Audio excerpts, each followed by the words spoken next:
Ô, glória! E eu quero pedir você que abra sua Bíblia no livro que referencia esse tema, livro de Esther. Só que eu gostaria de ler com a igreja 2 versículos, mas nos capítulos diferentes. Então vamos lá, eu quero ler com vocês Esther capítulo 2, versículo de número 15. E depois nós vamos para o capítulo 4, no versículo de número 14, que é o versículo de referência do tema. Então vamos ler Esther capítulo 2, versículo de número 15 e 4, versículo 14. Ao único que é digno de receber a honra e a glória, a força e o ao Rei eterno,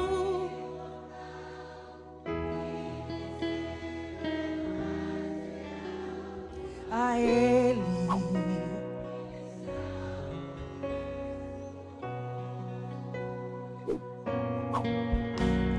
ao único que é digno de receber a honra e a glória, a força e o poder, ao Rei eterno e imortal. Oh meu Deus, a Ele ministramos. Se é pra Ele, você pode adorar. Coroamos a Ti, ó Rei Jesus. Coroamos a Ti, ó Rei Jesus. Adoramos o Teu nome, nos rendemos, consagramos todo o nosso ser. Vira para quem está do seu lado e diga assim: sobre tua vida vou profetizar, nenhuma maldição te alcançará. Mas sei que Deus tem pra ti uma nação cujas águas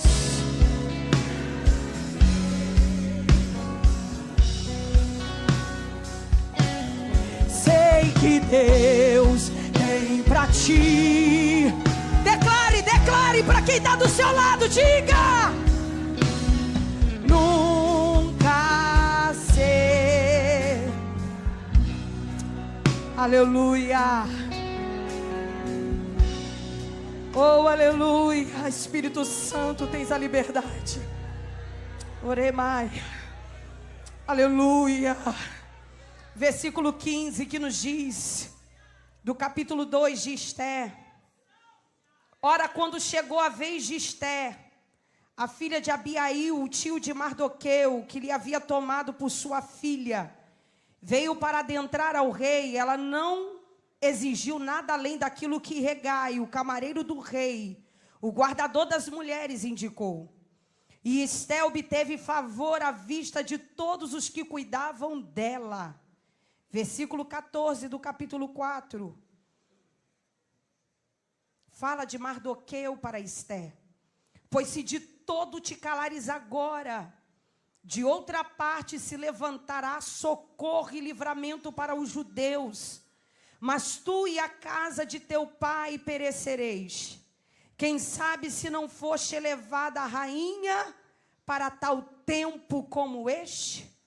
Quem sabe se não foste elevada a rainha para tal tempo como este?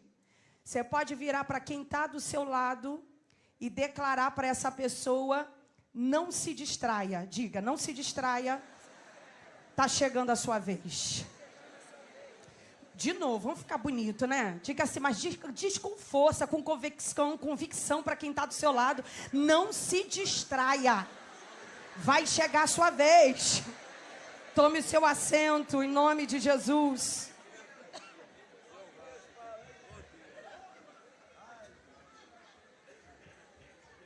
Ô, glória! Olhe para cá. Eu gosto muito desse livro, porque esse livro, estamos diante de um livro surpreendente, que nos traz muitos ensinamentos espirituais, através das suas histórias empolgantes, cheias de fé, desafios, de livramento e celebração. Esse livro vai nos ensinar que Deus escolhe pessoas improváveis, em circunstâncias variadas, para cumprir os seus soberanos propósitos. Porque o que para o homem parece acidental, muitas vezes pode ser providência divina. E esse livro nos ensina o quanto que a didática de Deus é perfeita e a sua sabedoria é infinita.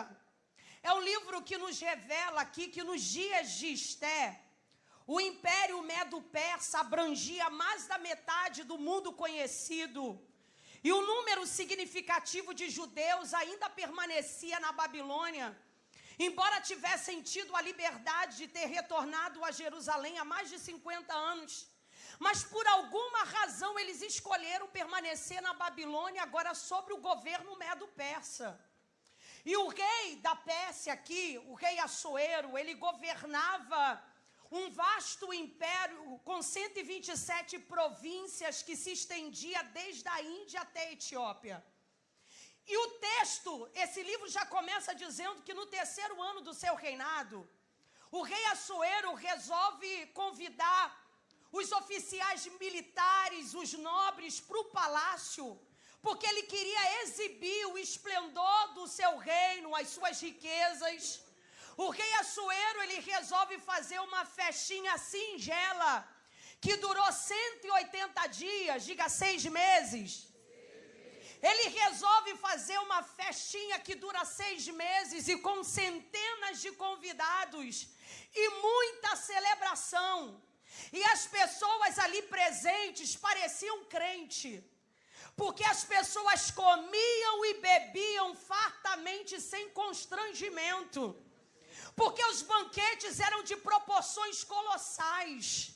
Os homens se banqueteavam nos soberbos jardins do palácio.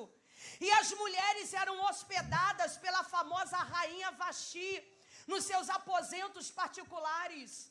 É possível que essa reunião tenha durado tanto tempo que a gente pensa assim, imagina uma festa que dura 6 meses.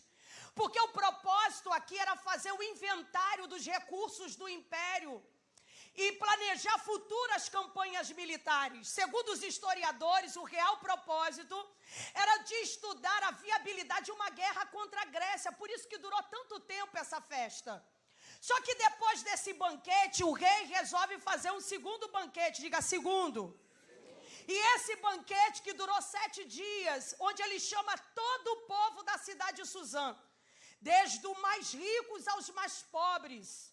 Aí o texto também revela que tem um terceiro banquete, ou palácio para ter banquete. Tem um terceiro banquete paralelo ao segundo banquete, que é o banquete promovido pela rainha Vasti dentro do palácio do Assuero.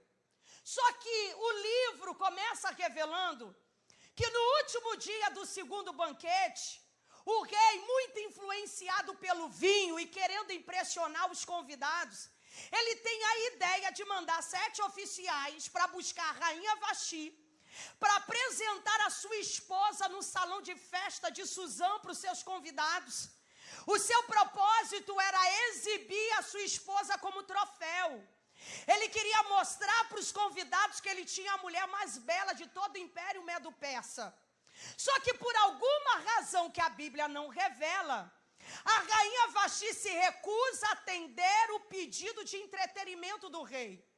Ela se recusa a dançar na frente de homens embriagados, provavelmente no meio de uma orgia. Aí é uma dedução minha, talvez porque não quisesse violar o seu código ético-moral, os seus ideais de pureza, porque o costume medo-persa aconselhava não ser apropriado por uma mulher, uma rainha, se apresentar diante do povo naquelas circunstâncias. Uma vez que a embriaguez tinha ultrajado as mais sagradas normas de etiqueta oriental, então a rainha se recusa a atender o pedido do rei, talvez porque quisesse evitar que seu marido fosse alvo de comentários depois. Só que ao se recusar, ela coloca o rei numa situação de constrangimento. Ela feriu o ego do rei, colocando ele numa situação de vergonha na frente dos convidados, que sem saber o que fazer com a rainha, ele resolve pedir conselhos aos especialistas de direito e justiça do palácio. O rei vai pedir conselho e esses homens também se viram diante de uma situação complicada, porque eles pensaram, peraí, se ela sendo rainha resolve desobedecer o rei, imagine se todas as mulheres do Império Medo-Persa seguirem o exemplo da rainha. Imagine as mulheres não mais obedecendo, acatando as ordens dos seus maridos. Os homens não vão mais mandar dentro das suas próprias casas. O Império Medo-Persa será um império controlado e governado pelas mulheres. Então a gente precisa resolver essa situação. Então o que eles fazem? Eles aconselham o rei a baixar um decreto exigindo a obediência de todas as mulheres em relação aos seus maridos, e ao mesmo tempo dando uma correção exemplar à rainha Vasti, destituindo ela do trono e sinalizando para o rei, agora o senhor tem a possibilidade de escolher uma nova rainha para ocupar o lugar deixado pela Vasti. Se você olha para essa história, embora o nome de Deus não seja mencionado em nenhuma parte desse livro, mas a sua atuação pode ser vista do início ao fim. Embora o nome de Deus não seja mencionado nesse livro, mas a sua influência é indiscutível. Porque as aparentes coincidências desse livro, na realidade, são as impressões digitais da mão de um Deus discreto em ação. O que eu quero dizer para você é que Deus aparece nesse livro de forma discreta. Deus está o tempo todo em movimento, agindo, intervindo em cada situação. Porque por trás da história de Vasti, existe um Deus discreto escrevendo a história de Esther. Porque há sempre uma história divina por trás da história humana. Deus está por trás de tudo. Deixa eu falar para alguém que está aqui, por trás dos fatos da tua vida, por trás dos acontecimentos da tua história, existe a mão de Deus como protagonista dela. Ou você acha que você chegou aonde você chegou foi por obra do acaso? Foi por acidente de percurso? Foi por coincidência? Não. Deus o tempo inteiro, por mais que você não veja Ele nas situações da tua vida, mas é Ele conduzindo, é Ele guiando, é Ele trabalhando. Quem entende isso aqui? Então esse não é um livro que conta a história de uma heroína, não. O livro de Esther, na realidade, é uma prova viva de que Deus existe. E é Ele que dirige a história. Você pode dizer, Deus existe. Então veja aqui. O rei acatou a orientação dos especialistas. Só que o rei não substituiu a rainha Vasti de imediato. Os historiadores contam que antes ele saiu para a batalha contra a Grécia e depois de sofrer uma derrota humilhante, ele volta para casa e triste, ele vai buscar consolo. E aí ele olha para o trono vazio. E agora os especialistas, então, entendendo que o rei se sentia solitário, vão dar uma ideia para o rei. Ô rei, promove um concurso de beleza. Um concurso Miss Persa. Nós vamos convocar todas as jovens, virgens e belas do Império Medo-Persa. E o rei pode escolher dentre as jovens belas e virgens a nova rainha. O rei gostou da ideia. É aí que Esther é conduzida ao palácio, para uma escolha que determinaria quem das jovens virgens seria a escolhida mais bela e a mais talentosa. E o que me chama a atenção nesse livro é que todas as jovens virgens que foram conduzidas ao palácio, elas tinham que, antes de se apresentarem para o monarca da nação, elas tinham que se submeter a uma rigorosa prescrição persa. Antes de se preparar, antes de se apresentarem ao monarca da nação, elas se submetiam a um processo de preparação. Aí eu aprendo uma primeira lição com esse livro. Eu aprendo, irmãos, que a preparação é a base para a conquista. Eu vou repetir. A preparação é a base para a conquista. Pode um corredor vencer uma corrida sem antes experimentar os músculos doloridos pelos treinos incessantes? Pode? Pode um agricultor deleitar-se do fruto da colheita sem antes ter que arar a terra e plantar a semente? Pode um boxeador tornar-se campeão sem antes ter que suportar os golpes duros e constantes do adversário? Pode alguém aprender a nadar sem antes ter que suportar o perigo das águas e perder o fôlego? Pode uma mãe abraçar um filho sem antes ter que experimentar os incômodos da gravidez e as dores de parto? Pode um soldado vencer uma guerra sem antes se preparar para o combate ou entrar no campo de batalha? Diga para quem está do seu lado, a preparação é a base para a conquista.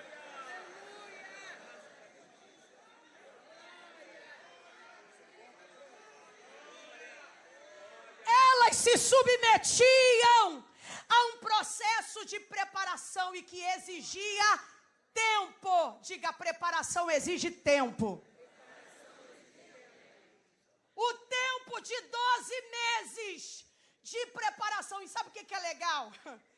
É que Deus trabalha no fator chamado tempo.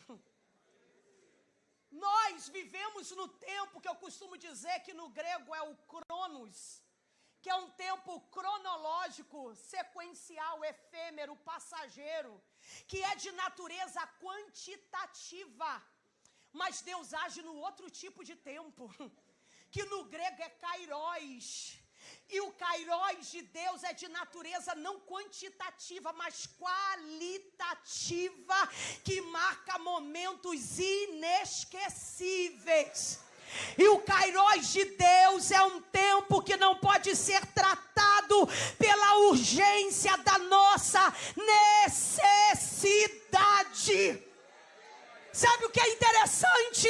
Até a natureza é regida pelo tempo, onde cada estação que exige um tempo tem a sua característica. O inverno, frio. Verão, calor. Primavera, as flores. Outono, os frutos. Aí deixa eu falar uma coisa para você. Qual é o pior período para a natureza? É o inverno. Porque é onde as plantas, as árvores hibernam, se fecham. A visão de fora é feia, é sem vida, é seca. Mas sem o inverno não tem primavera. Por que, Seni?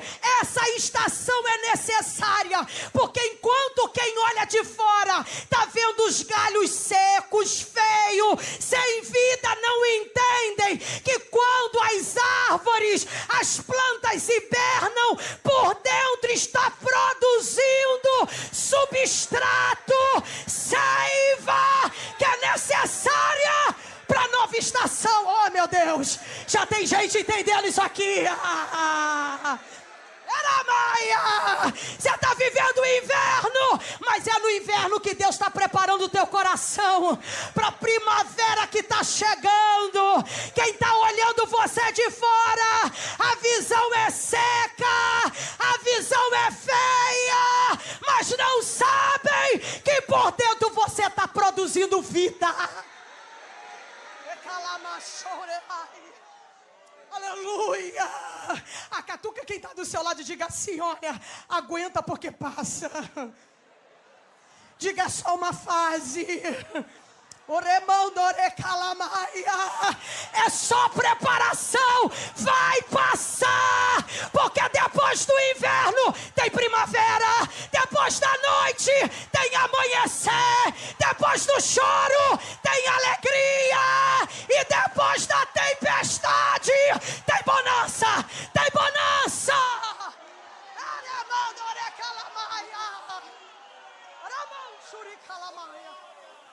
Meu Deus, eu sinto ele aqui. Quem está sentindo? Diga para você mesmo: vai passar. Vai passar, irmã. Porque sabe aquele momento emocionante da vida, que tudo muda, o cenário é alterado, o que está caído se levanta, o que está estagnado entra em movimento. E se apresenta diante de você uma nova fase, uma nova estação, um novo momento.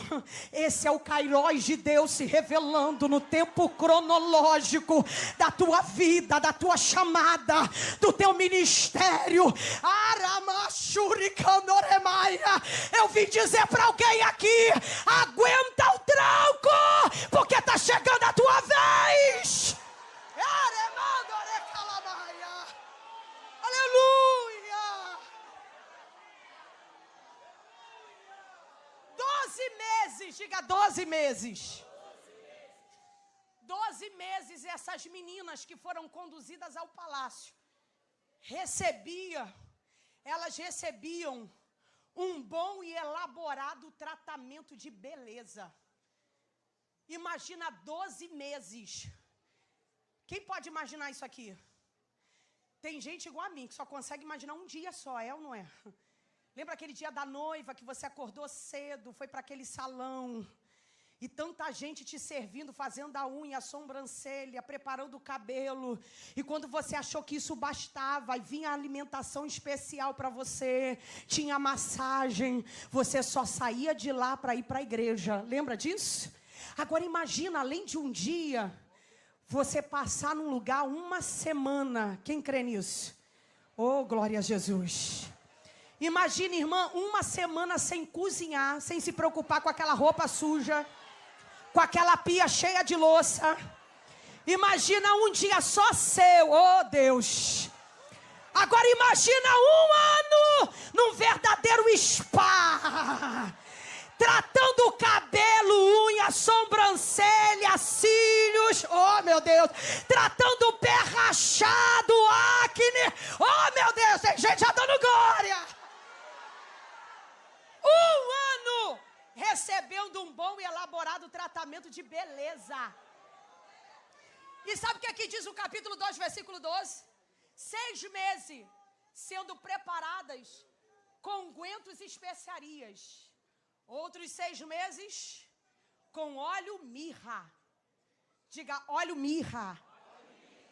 E quando eu li isso, e aí eu fui pesquisar um tempo atrás sobre mirra. E sabe o que eu descobri sobre mirra? Eu descobri que mirra é uma raiz. E é uma raiz que quando você olha, parece uma raiz comum como qualquer outra. Você prova, o gosto é amargo. Mas essa raiz aparentemente comum, quando ela é amassada, quando ela é moída, sai dela uma fragrância formidável, inesquecível. Quanto mais espreme, amassa, sai dela um óleo considerado curador de feridas. Eu vim dizer para alguém aqui, você é como raiz mirra. Ainda que quem olhe de fora pareça comum, trivial, sem valor, mas você não é uma raiz qualquer. Se assim o fosse, as lutas e labutas da sua vida só produziriam em você feridas e mágoas. Mas sabe o que é lindo como raiz mirra? Quanto mais te humilham, quanto mais te pisam, quanto mais te massacram, mais você exala o bom perfume de Cristo. Mas sai de você óleo, curador de feridas. E sabe o que eu aprendi? A unção determina a essência que está sobre nós. Diga assim: eu sou mirra. Você não é os traumas da tua infância. Você não é o abuso sofrido. Você não é a frustração da traição.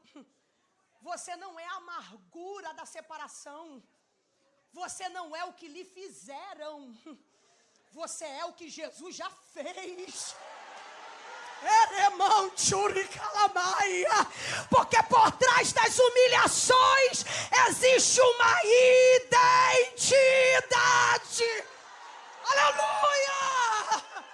Aleluia! Eu sinto Deus aqui. Eu sinto Deus aqui. Aleluia! Todas as jovens, quando chegaram no palácio, foram recebidas por esse homem chamado Hegai, que era o eunuco do rei, o homem responsável pela preparação e a guarda das jovens virgens que chegavam. Veja se Deus não está por trás de tudo. Porque várias moças entraram no palácio, mas Hegai, quando bateu o olho em Esté, viu que ela era diferente. E diz o texto que dela ele se agradou. E de imediato ele vai dar tratamento especial para ela. Porque imagina num ambiente de competição, você acha que as meninas não ficavam comentando? Por que só ela tem assistentes pessoais? Porque diz a Bíblia que Hegai providenciou para Esté, não disse que foram para as outras, mas para Esté, tinha produto de beleza especial, alimentação especial e ainda tinha assistentes pessoais. Ou seja, minha filha, você não vai se preocupar com nada. Você não precisa fazer nada. Você quer uma roupa, não vai precisar passar. Vai ter assistente para passar para você. Imagina um ano, irmã, sem precisar lavar louça, sem precisar lavar roupa, sem a preocupação com a casa. Quem dá glória a Deus aqui? Imagina assistentes pessoais com ela. Era Deus providenciando tudo, porque aquele ambiente era hostil. Um ambiente de antagonismo, de competição. E essa menina tinha um trono à sua espera. E o trono traz um preço de responsabilidades. Porque se ela não fosse rainha, ela seria escrava do palácio. Só que essa menina não se deixou levar pelo aparente conforto da sua posição. Ela não fez o que as outras jovens fizeram. Ela não escolheu os tesouros mais óbvios. Porque imagina uma menina no palácio, o que ela quisesse estaria à sua disposição. Os adornos que ela desejasse, as joias que quisesse, estaria à sua disposição. Só que ela escolheu seguir as orientações de quem sabia o que agradaria exatamente o rei. Eu vou repetir de novo. Ela não escolhe o que as outras escolheram. Ela segue as orientações de quem sabia o que de fato agradaria o rei. Por isso eu comecei essa mensagem dizendo: não se distraia. Para de querer imitar os outros. O que vai fazer você chegar no seu destino não é imitando os outros em quem está na mesma corrida que você. O que vai fazer você chegar no teu destino é sendo quem você é.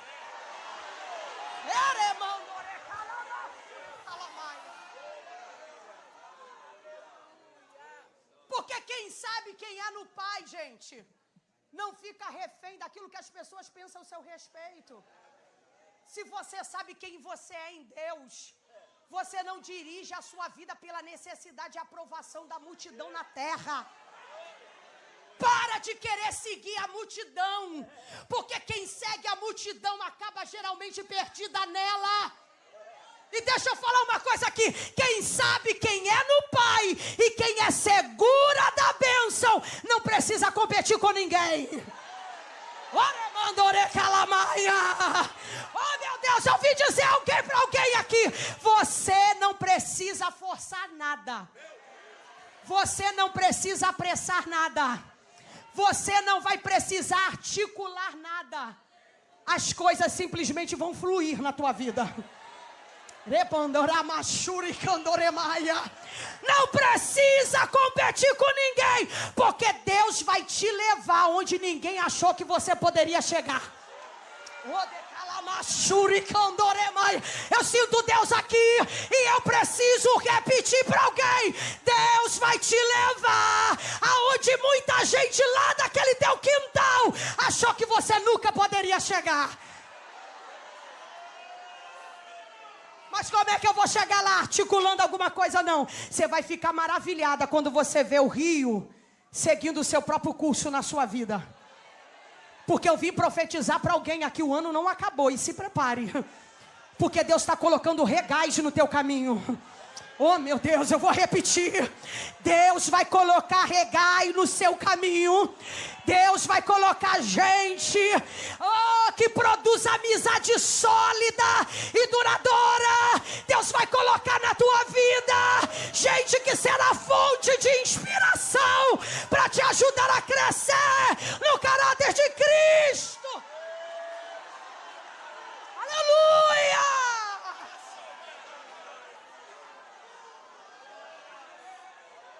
Mas se prepare, porque nesse ambiente da seleção, Deus vai começar a tirar da sua vida gente que só sabe abortar o que você tenta gerar.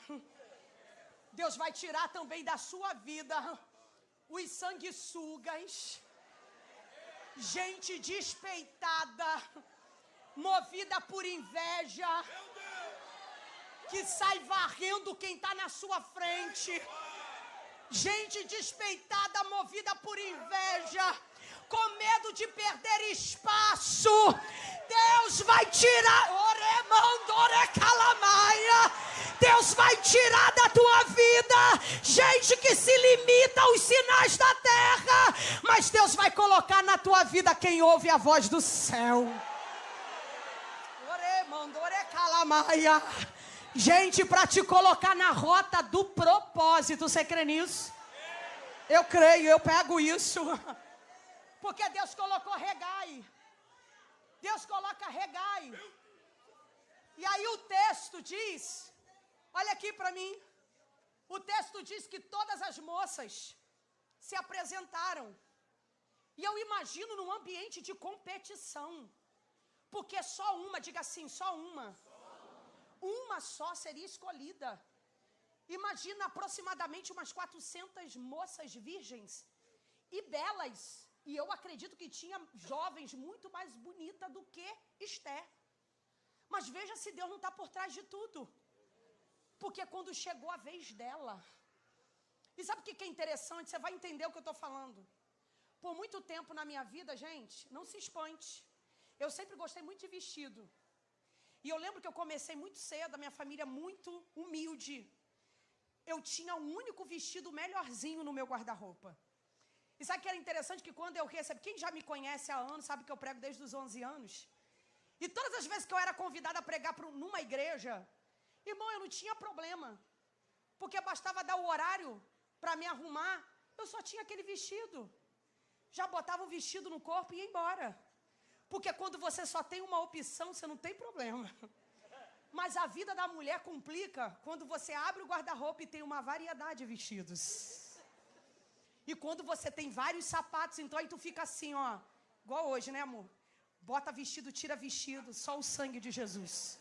Porque quando você tem opções, você fica até em dúvidas. E a dúvida você até pede opiniões, é ou não é? Esse ficou melhor? Ou é esse ou aquele? Mas o texto diz que quando chegou a vez de Esther, o rei não teve dúvidas. Você acha que isso não é Deus? Chegou a vez dela, o rei bateu o olho e dela se agradou. Sabe o que eu vejo aqui, irmãos? Deus ama desafiar o improvável. Eu vou repetir. Deus ama desafiar o improvável. Porque pensa comigo, irmãos. As origens étnicas dessa menina jamais habilitaria ela a ser a nova rainha. Porque aí, estudando, eu descobri que no Império Medo-Persa, os reis eram obrigados a escolher as suas esposas dentre as 7 famílias principais do Império. Por isso que quando Esther é conduzida ao palácio, aí eu entendo porque o primo, preocupado, disse para ela: desde que ninguém te pergunte, você não vai revelar sua origem. Porque as origens dela, uma menina órfã, judia, estrangeira, cativa, criada pelo primo Mardoqueu. Veja se isso não é uma escolha improvável. Sabe o que Deus está dizendo aqui? Que quando Ele escolhe, Ele não escolhe os figurões. Ele não escolhe os mimados aduladores da igreja.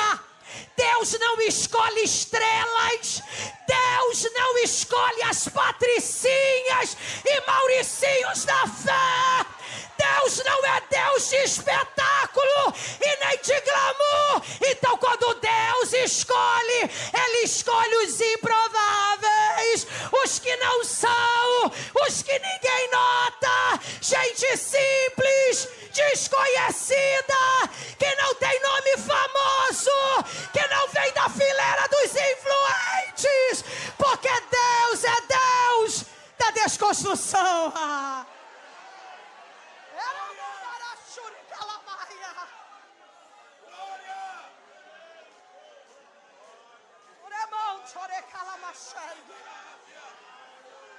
É por isso que Deus escolheu a mim e você. Eu gosto muito da frase do missionário Hudson Taylor, porque ele dizia: os gigantes de Deus na terra são sempre os pequenos e fracos. Oh, meu Deus, eu vou repetir. Que os gigantes de Deus na terra são sempre os pequenos e fracos.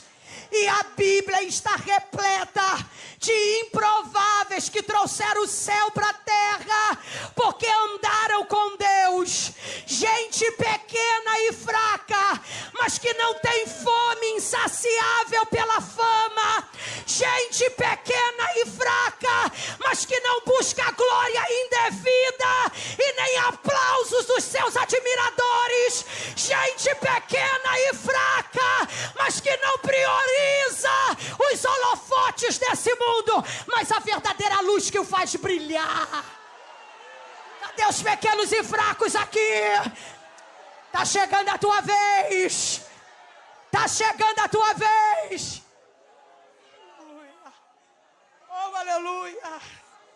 Vou terminar. Eremaia. Aleluia. Chega a vez dela. E quem olha para ela agora, diz: é a estrela do palácio. A Esther, chegou a sua vez. O rei a escolheu. Agora ela é Esther, que significa estrela. Só que o problema é que muita gente, quando fala de Esther, fala da estrela do palácio. Mas se esquece que antes da estrela ela foi Radassa, ou ela é Radassa. E Radassa significa murta. Significa cobertura, significa proteção, porque os ramos das murtas eram utilizados pelos hebreus para cobrir as tendas nas festas dos tabernáculos. Por isso que o nome estava associado a cobertura e proteção.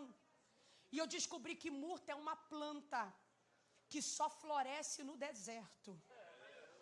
Eu descobri que murta é uma planta que só floresce debaixo do sol. Eu descobri que murta é uma planta que só cresce na região de aridez e sequidão. Mas quando ao redor tem tudo árido e seco, se você cavar por debaixo da murta, tem água. Eu descobri que murta é uma planta que suporta mudança abrupta de temperatura. Pode vir o frio terrível da noite do deserto ou o calor escaldante, mas a murta é resistência.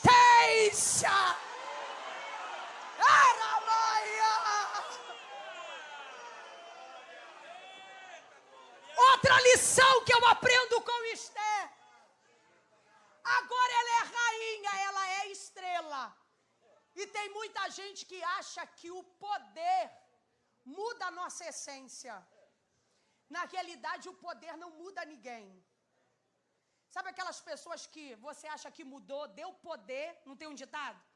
Deu poder e você descobre quem é a pessoa. Mas não é o poder que muda. O poder coloca em evidência a essência. Eremaia. Ela é rainha, mas sabe qual é a lição que eu aprendo aqui? Por que agora, sendo rainha, ela não muda? Porque quem aprendeu a florescer no deserto não tem problema em brilhar no palácio. Eu vou repetir para você pegar com fé. Quem aprendeu a florescer debaixo do calor do deserto, quem suporta a mudança abrupta do deserto, não tem problema de brilhar no palácio. Diga, não tem problema.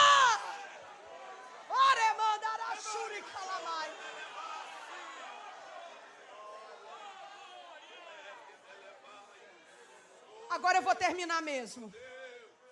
Para você não dizer assim, essa pregadora é mentirosa. Toda hora ela fala que ela vai terminar e não termina. Mas vou terminar. Ela está no palácio. Agora ela tem uma vida sem sobressaltos. Uma vida com privilégios, tranquila.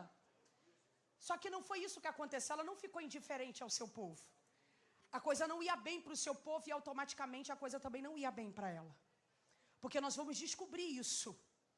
Porque o seu primo, Mardoqueu, tem um episódio na Bíblia que logo assim que ela assume o trono, Mardoqueu, que ficava muito na porta do palácio, ele descobriu a conspiração de 2 oficiais que conspiravam contra a vida do rei, Teres e Bigtã. E esses 2 oficiais, quando Mardoqueu tomou ciência, ele logo fez com que essa informação chegasse ao palácio, para Esther, para que chegasse ao conhecimento do rei. O rei averigou, viu que a conspiração era real, e no final da história, os 2 oficiais foram enforcados. Só que nesse episódio, um homem chamado Amã, ele é promovido pelo rei como primeiro-ministro a um cargo muito alto abaixo do rei. Só que o rei não só promove Amã, o rei também determinou que aonde ele passasse, todo o povo deveria se prostrar diante dele para o reverenciar. Só que apenas Mardoqueu, quando Amã passava, ele não se prostrava. E ele não se prostrava, pelo menos por 2 razões. Primeiro, porque Amã era agagita. Ele era descendente do rei Agag, rei dos amalequitas, povo contra o qual o Senhor declarou guerra perpétua. Por isso ele não se prostrava, porque se prostrar diante dele era se prostrar diante de um amalequita. Segundo, porque o ato de se prostrar, para qualquer judeu que se preze, entende que é um ato que representa adoração. Então ele não se prostrava, e Amã, muito furioso, leva para o rei, e aí ele, muito esperto, ele aqui está ao mesmo tempo insinuando que não só Mardoqueu era uma ameaça, mas todo o povo judeu no Império Medo-Persa era uma ameaça para a estabilidade política. Porque Amã está dizendo, rei, tem um homem aqui que ele ousa desobedecer a ordem do Senhor. Aonde eu passo, ele é o único que não me reverencia. E ele pertence a um povo que tem os seus próprios costumes, a sua própria crença. Não é bom para o império ter um povo tão coeso. Isso ameaça a segurança do império, a estabilidade política. Então eu aconselho o rei a baixar um decreto para extermínio não só desse homem, mas de todo esse povo. E ele está aqui incitando também ao rei a pilhagem dos bens materiais desse povo. E o rei então concordou com a ideia. E baixou um decreto que entraria em vigor no 13º dia do 12º mês, conhecido como mês de Adar. Era o mês em que o decreto entraria em vigor. E quando Mardoqueu tomou ciência, diz o texto que ele rasgou as suas vestes, ele cobriu-se de cinzas, ele saiu pela cidade Mardoqueu chorando em alta voz. A notícia chegou lá no palácio, chega ao conhecimento de Esté, o estado do seu primo, vestindo-se de pano de saco, coberto de cinzas. Então Esté manda para ele roupas novas, mas ele se recusa a vestir. Então Esté manda seu imediato para averiguar a situação. Aí chega ao conhecimento de Esté. Só que Mardoqueu, além de fazê-la conhecer o decreto de genocídio do povo judeu, ele lhe faz um desafio, ele lhe faz um pedido, porque ela era a única judia que estava na condição de chegar no ouvido do rei. Ele pede a Esté para que ela interceda pelo seu povo, mas a Esté está aqui fazendo o seu primo considerar um aspecto agravante da sua situação, porque primeiro, ela sabia que o humor do seu marido era instável e isso lhe dava medo. Provavelmente ela sabia o que tinha acontecido com a sua antecessora. E olha o que ela vai dizer para o seu primo: ainda tem mais, primo. Há mais de 30 dias que eu não sou nem chamada à presença do rei. Há mais de 30 dias que o rei não me procura. Ela está fazendo o seu primo considerar que a burocracia real a impediria de chegar na presença do rei sem ser convocada por ele. A não ser que o rei estendesse o cetro de ouro, lhe poupando a vida. Era a sua morte. Mas aí o seu primo lhe manda uma mensagem.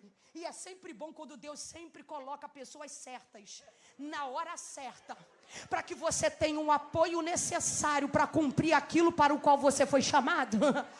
Oremaia. Não é legal quando Deus manda pessoas certas na hora certa para te colocar na rota do propósito, para te fazer lembrar de quem Deus te chamou para ser e aonde você precisa estar. Porque Mardoqueu está dizendo para ela: se de todo te calares, socorro e livramento vai vir de alguma parte. Aí é que é interessante. Sabe o que Mardoqueu está dizendo para ela? Minha filha, deixa eu falar uma coisa aqui. Se você resolver cruzar os braços e não fazer nada, você acha que o céu vai ficar refém de você? Eu sei que Deus vai mandar socorro. Deus vai levantar alguém de algum lugar, mas fique tu sabendo que você não vai escapar.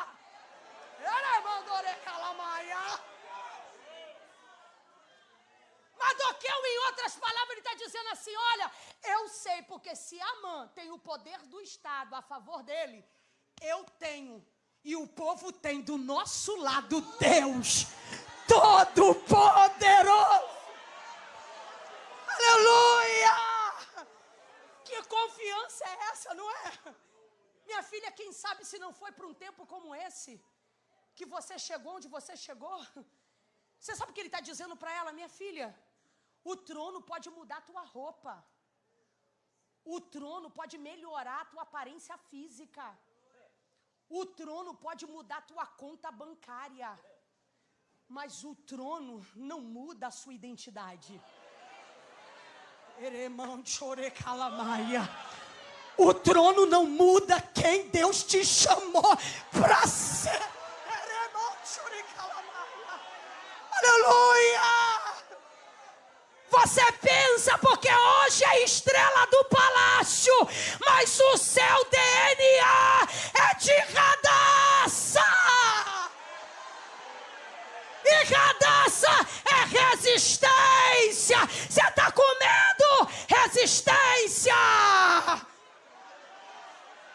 Eu vim falar pra gente aqui, ó. Você aprendeu a florescer debaixo de pressão. Olha quem é você hoje, mimada? Ah, não é não. Eu não sei que eu estou pregando pra gente que não é mimado. Eu sei que eu estou pregando pra gente aqui que a sua vida foi mais marcada por dureza do que por facilidades. Então não se esqueça que o trono não é uma posição, o trono é uma missão. O trono não é um fim em si mesmo. O trono é o meio para cumprimento de um propósito. Oremaia, se coloque de pé em nome de Jesus. Quem sabe se não foi para um tempo como esse que você está no lugar onde você está. Oremaia. Porque você é a coluna lá da sua casa. Você acha que Jeová pegou você primeiro à toa? Você acha que você se envolveu e tem a estrutura que você tem hoje à toa? Porque é para um tempo como esse, quando o diabo pensar que está fazendo o decreto de genocídio do inferno para matar, para destruir, mas tem Esther lá naquele quintal. Ora, mandore calamachai. Tem Esther lá no meio daquela casa.